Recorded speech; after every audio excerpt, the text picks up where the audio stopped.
பசலிக்கீரை குழம்பு. பசலிக்கீரை ஒரு 20 இலை, குட்டி குட்டி இலை ஒரு 20 இலை. அப்புறம் பாசிப்பருப்பு அதை நல்லா வாஷ் பண்ணிட்டு ஒரு அரை கப்பு பாசிப்பருப்பு. அப்புறம் 2 பூண்டு, 2 வெங்காயம், அரை டீஸ்பூனு ஜீரகம், அரை டீஸ்பூன் மஞ்சள், அரை கப்பு தேங்காய். இவ்வளவும் நீ மிக்சியில் அடித்து வச்சுக்கிடணும். இதை மாத்திரம் மிக்சியில் அடித்து வச்சுக்கிடணும். அப்புறம் எல்லாமே இது இந்த குக்கரில் சீக்கிரமாக வேகும் இல்லையா, அதனால் குக்கரில் கூட்டி வச்சுட்டு அது வெந்து இறக்கணும். அப்புறம் வைக்கிறதுக்கு எந்த எண்ணெய்னாலும் பரவாயில்ல, நல்லெண்ணெயோ உங்களுக்கு எந்த வீட்டில் எது உபயோகிக்கணுமோ அதை உபயோகிச்சுக்கலாம்.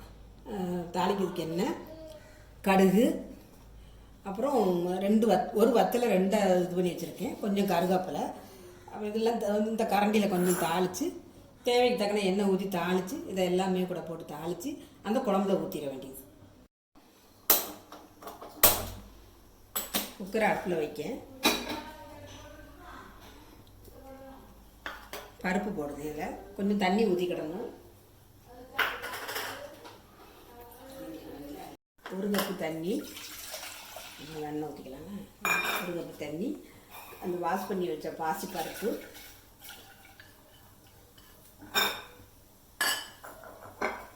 அப்புறம் கீரையை சேர்த்து போடலாமா அல்லது அது வெந்த பிறகு போடலாமா? இல்லை, அது கூடவே எல்லாமே போட்டு வைக்கலாம். அது ஒன்று போல் நல்லா வெந்து நமக்கு டேஸ்ட் அதிகமாக இருக்கும். இது எல்லாமே போட்டாச்சு. அப்புறம் கொஞ்சம் அப்படி காயத்தூள் கொஞ்சம் உப்பு தேவைக்கேற்ப உப்பு. டைமில் தேங்காய் இதெல்லாம் அடித்து வச்சுக்கிடணும். அடித்து அது கூடயே போட்டு வைக்கணும். குக்கரை வைக்கணும். அப்புறம் பாசிப்பருப்பு, கீரையை வாஷ் பண்ணி போட்டிருக்கேன். அப்புறம் தேங்காய், வெங்காயம், பூண்டு, ஜீரகம், மஞ்சள் இவ்வளவு அடித்து வச்சுருக்கேன். அதெல்லாம் குழம்புல போடணும்.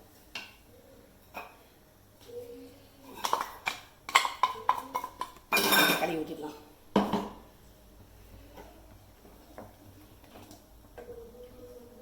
கொஞ்சம் வத்தப்பொடி போடணும். வத்தப்பொடி போட வேண்டாமா, மிளகாய் மட்டும் போதுமா? உங்களுக்கு கொஞ்சம் காரம் தேவைப்படுதுன்னா கொஞ்சம் வத்தல் பொடி கொஞ்சம் லைட்டாக அப்படி போட்டுக்கிடலாம். ஏற்கனவே நம்ம தாளிக்கிறதுக்கு வத்தல் கிள்ளி வச்சுருக்கோம் இல்லையா, அது ஏற்கனவே கொஞ்சம் உரப்பு தேவைப்படுறவங்களுக்கு கொஞ்சம் வத்தல் பொடி போட்டு வச்சுக்கலாம். அப்புறம் இது எல்லாமே கிளறிட்டு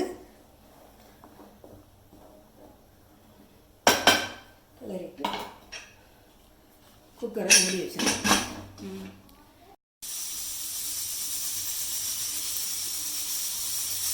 நான் இப்போ அங்கே குறைச்சி வச்சுருக்கேன், அதை எடுத்துகிற.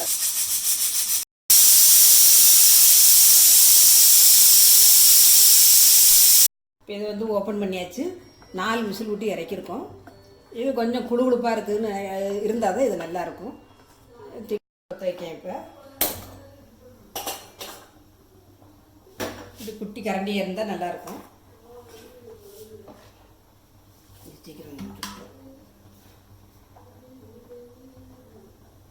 கொஞ்சம் ஆயில், கடுகு உடைச்சோடனே இந்த வத்தலை போடணும்.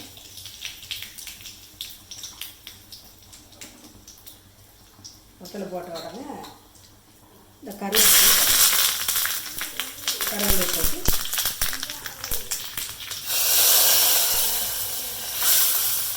கீரை குழம்பு ரெடி. சுவையான பசலிக்கீரை குழம்பு ரெடி.